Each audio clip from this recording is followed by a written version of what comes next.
It seems that the valley developments took place about the 13th to 14th century, and charcoal at the Great Enclosure was dated 1380 plus or minus 90.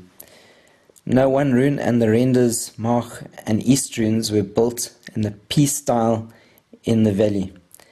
These were probably built in response to the increased trade and may have been used to house the traders when they arrived, and before their more serious permanent presence later on.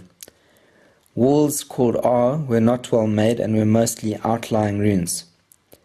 The rough R walling may have been for cattle enclosures and less important structures, while the brick-like Q came with the Arabs. When the Arabs left, there is evidence that the acropolis later again became the focal centre. There is a tradition of some Bantu Sena coming from the northern Malawi and meeting an Arab. They came to Great Zimbabwe when it was already being built, and they joined in the building. This and other accounts show that even if the Arabs were the brains behind some of the architecture, it appears that the Sena were the local skilled stonemasons. The Sena people had already settled at Great Zimbabwe with their period 3 culture. They had also started the art of stone building, but with their trade contacts they could not live in isolation from foreigners, particularly the Muslim Arabs who dominated the east coast. About 1300 we see the arrival of an Arabic influence at Great Zimbabwe. As they moved inland to trade with the Sena people, one of the logical places to set up a trading centre was at Great Zimbabwe, the same location where the Sena chief lived. When these Arabs set up their trading place at the bottom of the hill, it was built on similar lines to other Arabic chic residences. Great Zimbabwe stands out as being superior in size and trade importance in its time over other settlements in the interior. This is best explained as a Kilwa trading settlement and may have had its own sheikh. The Arab sheikh would have had his living quarters, and this adjoined by a mosque and other trading and servants' quarters. The prosperity would have affected the Sena here as well, who would have had their own leaders or a chief based at the acropolis. The later Shona never had class as a major organizing principle. Local people at Great Zimbabwe believe that there had been a village on the hill and a separate one on the plain. There are plenty of written and oral sources complementing the archaeology to show that Arab trading was part of the economy at Great Zimbabwe and in Southeast Africa. With the exception of Great Zimbabwe, most ruins have few foreign items. Glass beads were the exception, and possibly cloth. Great Zimbabwe had trade items from all over.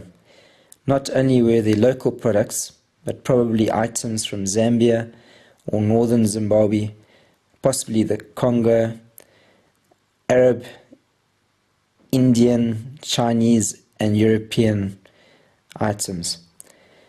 3 hawk bells were found at Great Zimbabwe, and these were like those used by the Arabs on the coast.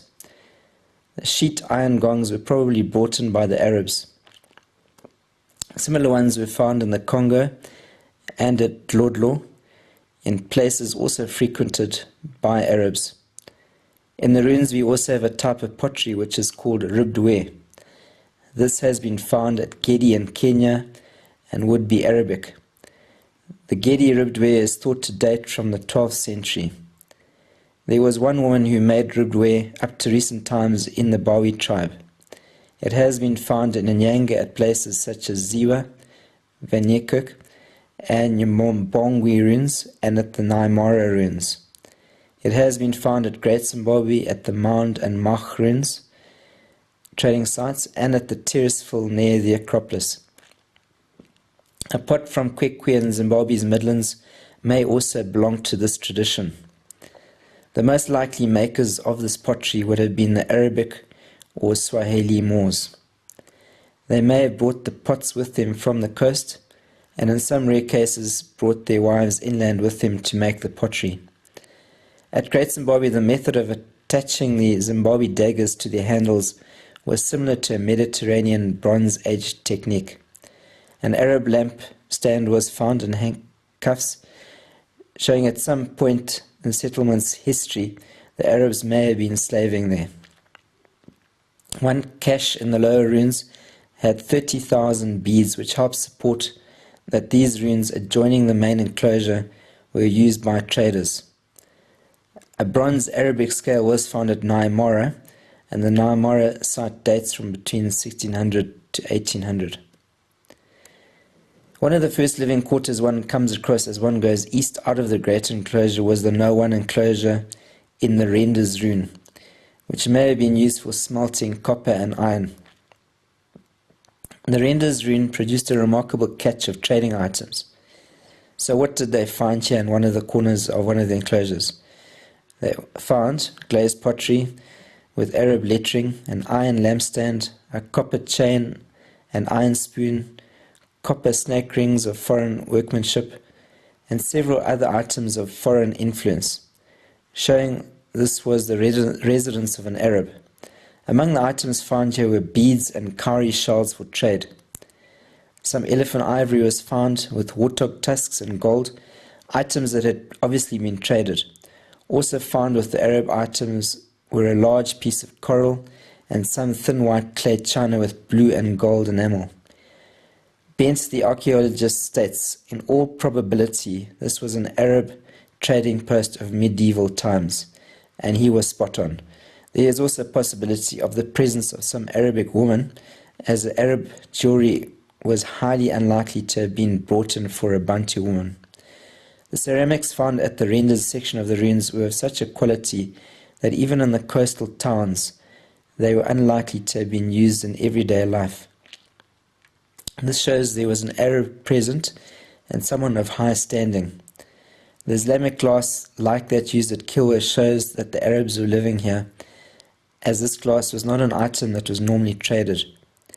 The artifacts in the Renders ruins show that in the 14th century, Great Zimbabwe had far-reaching trade contacts with the Arab world.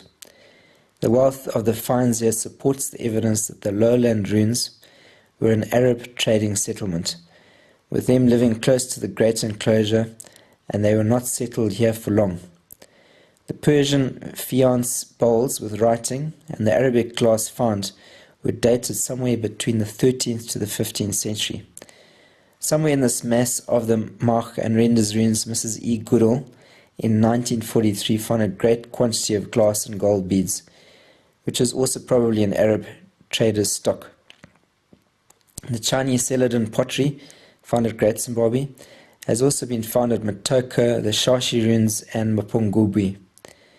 There was some debate as to whether it was Sung or Ming. Archaeologists at Great Zimbabwe in 1971 discovered a small Kilwa copper coin, upon which was inscribed in Arabic the name Al-Hassan bin Suleiman. We know he was the Sultan of Kilwa from about 1320 to 1333. In other words, this coin was made in Kilwa at exactly the time when Ibn Battuta visited the city-state and wrote about the gold trade with areas inland from Sofala. The evidence suggests strongly that there were trading links between Zimbabwe and Kilwa, that it was Zimbabwe and its people that lay inland from Sofala, and that gold played an important part in the relationship between Kilwa and Zimbabwe. Perhaps the people of Zimbabwe were the Yufi of Limen, referred to by Ibn Battuta. It is also likely that this is the date of the building of the great enclosure, under the influence of these Arabs.